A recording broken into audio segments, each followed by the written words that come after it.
Well, guess what's arrived? A little box.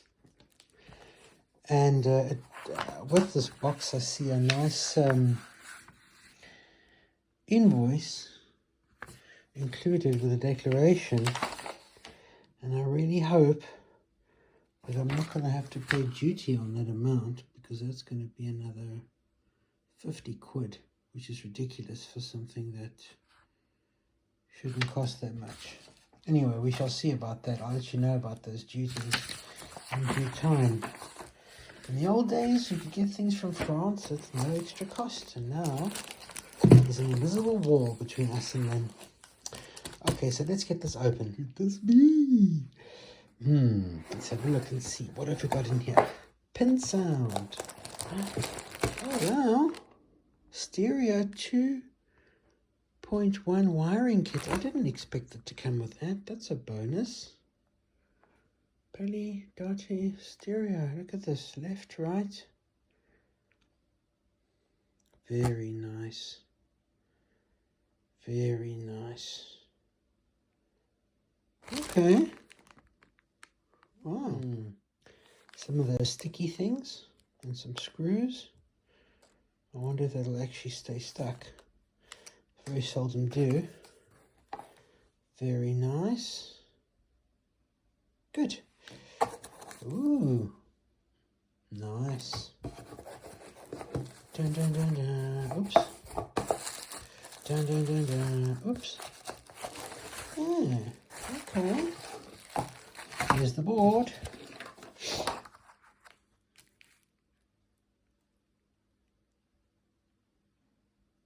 Okay. There we go. Let's have a look at that. Okay. I'm glad that they've made it pretty idiot proof. Very nice. Okay. Hang on. System 11. Oh, that's something else. Okay. So we got the WPC-89, which is the creature from the Black Lagoon.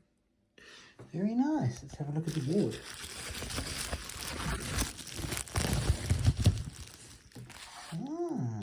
Pinsound, eh? Wow. Let's have a look at this. Okay. I guess all the clever stuff is being done over there. And I guess mind you, there's a lot of clever stuff going on here. That is a tiny CPU. Very nice. Headphone booster. Oh, very nice. Very nice. Is this a Virgin board? It possibly is. Very nice quality. Looks like it's... Look at that. The Pinsound brothers. Who says silk screening is a waste of time, hey? There you go. That's interesting. Okay. Past.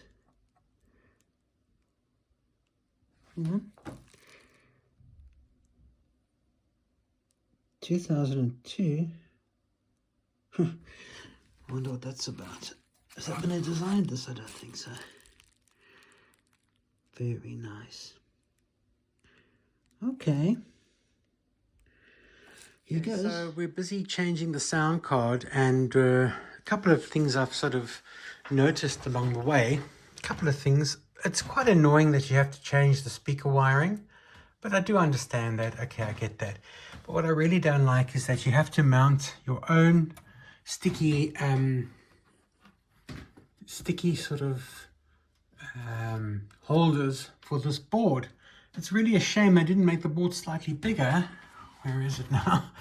And set it to sort of synchronize with these screws. It would just look much more professional. Maybe it's because it's a generic type of board, I don't know. But if it was just slightly bigger, even if there was nothing on the outside, it would be really nice that it would use those screws. So now I had to remove those screws. Now there's the risk of losing them if I ever want to sell the machine later, because I didn't want to risk this sticking out too far that it could touch the underside of the board. So I've had to offset it, basically. There's the original screw mount. I've taken out the old screw, so there's a clearance, and then put the new screw in there. So it's a bit messy. It's a bit messy. I won't rave about that. And then the other thing is, because this room is so small, I can't actually extend the playfield out and get underneath to change the woofer wiring, which it requires. So I had to figure out from the machine which are the wires that carry the woofer. And I'm just going to do a quick battery test. The multimeter says this is where the woofer is. It's not ideal, but until I can get to the bottom, it'll be a way of getting the woofer connected. So I'm just going to change that and test that, and then I'm going to wire that in as the woofer, which is the speaker underneath the playfield. Okay, so the good news is, if I take this battery and I connect it to those two terminals, you'll hear this. Sorry. So that means that that is the woofer, which is great. A simple way of testing. So basically that woofer was looped in using this connector which went to the board, and this feedback connector which connected into the other speaker. And you'll see here, if I take these two round to the other board, I've actually removed the rest of the speakers because I'm going to solder it all up here. But you'll see here, I'm trying to try and keep as much of the old wiring intact in case I ever need it again. But you can see that connected to that, and then these two connected to the main PCB. So one connected in, I don't think it really matters which way around, one connected in there, like that, and then the other one connected in here, like that. That's the old speaker. And then basically that rang through to these speakers, then it came out the loop, and then this fed to the subwoofer and then back to here. So it was just a big loop. Here we are. We are just desoldering the old connections. They say if you want to look like an expert on YouTube, you've got to do your soldering. The problem is, because I film it and as I do it, it's very tricky. But it makes it more fun. Excuse the wife in the background. That's what the joys of working from home are all about. So let's just enjoy some of that lead, nice lead solder. There we go. There we go. So now I'm cleaned these off, and that looks nice. Let's see if we can get the new ones. So the other thing I've noticed here is that the speaker lugs are the wide kind, but on the supplied kit they are narrow and wide. So I'm going to have to cut this one to fit that on, which is kind of a shame. And the same goes for this side, which will have to go to that capacitor. Yeah. Anyway, so we'll just have to cut those off and then solder those in. So here we got the result. I decided to solder the speakers because I didn't like having one lug and one non-lug speaker. So we've just connected the right via the crossover. At some point I'm going to replace these speakers with something a bit better. And the same thing here. I guess these lugs are probably sized for the kit that they sell. Maybe I should have bought the new kit, but I figure that's a good woofer, and I can always get another one like that for the other side. 4 ohms, 25 watts. That's not a bad speaker. Anywho, so here we got this. It's connected up. It's just a matter of putting it back in now. Okay, so we're getting there now. We've got the board in and wired. The subwoofer, I've just wired the subwoofer straight to the subwoofer channel, which they call center, and I've just heat shrunk the wires so there won't be any shorts or any surprises later. I'm just going to check here between the earth of the speaker and the chassis, because I see that there's an earth wire here that was connected to the speaker before, and I don't want to have any shorts, you know, caused by that. So let's just check this out. Hang on. Okay, that's short. No. Okay, there's no connection between any of these and the chassis, except the chassis. So that's good. Okay, so let's connect that. So we've got the earth connected nicely back to the speaker. The wires are a little bit untidy here. Oh God, you see, this is what happens with these sticky things. They pull out after a while and they're useless, absolutely useless. If you live in a cold country, these things just take themselves away from whatever you stuck them to after a while. Anyway, okay, that's connected. Here's the exciting part. Here's my USB flash drive with the Pinsound on. Let's plug it in here to this doodad. Is that the right way? Don't want to break anything. I hope it's the right way. Yep, there we go. It's in. Let's switch it on and see what happens. That's the big mystery now. I'll tidy up the wiring in a minute. Before you tidy up, you check everything, that it's working. That's the most important thing. Okay, switched it on. Oh, gobbledygook. Let's see what happens. We've got the light on. Let's see, I can't really see the status. I see red, green.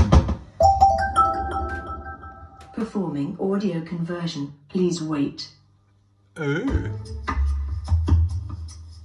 Ooh.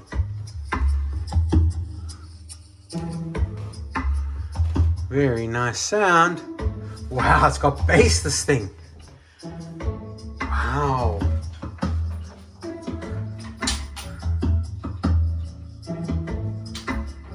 Oh yeah, this thing is hi-fi. Wow.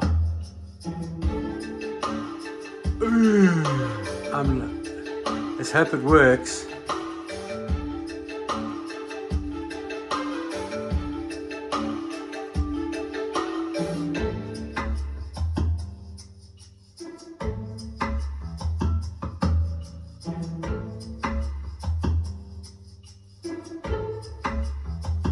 Very funky music. Okay, stand by. Please wait. Okay, it's taking a bit of time to do this, even though that the files are downloaded are not that big. We shall see what happens.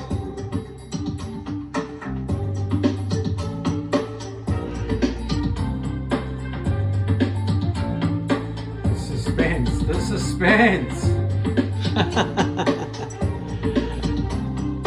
It's busy converting the files and taking for bloody ever. Let's have a look at the old soundboard. Pretty.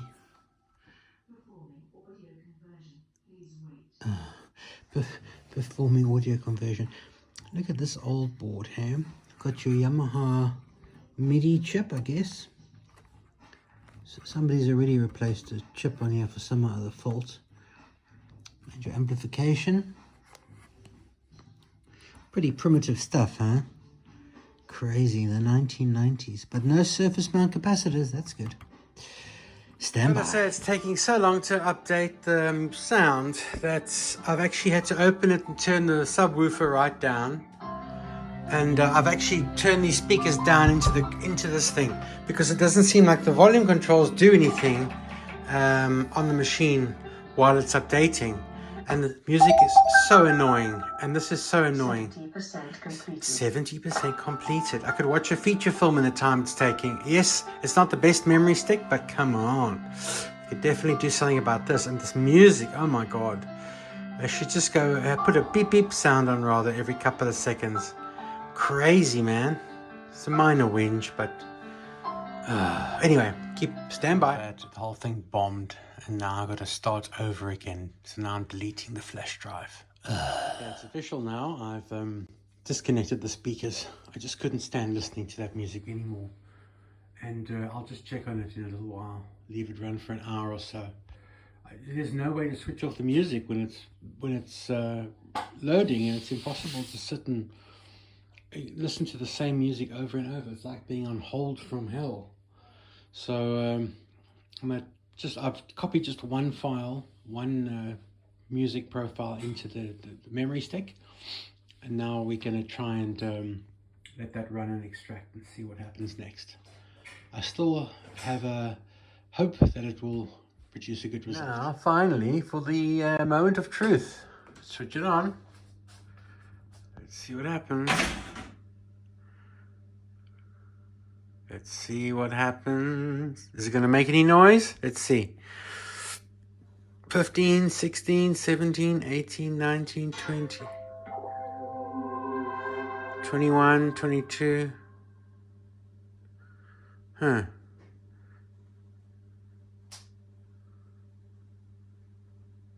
Okay, 31 seconds to start the game. To boot up the machine. It didn't complain.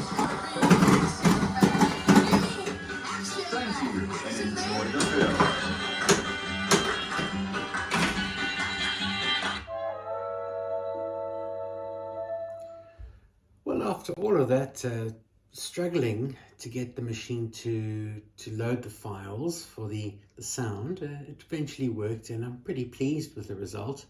I'm going to obviously give it a bit more of a burn in and play a bit more, but pretty much an impressive product. I can't say that I was enthused with the installation, but at the price point, I think it's pretty reasonable for what it does. It basically makes an old machine feel a lot newer and in line with some of the more modern machines that we have, that I have in the collection.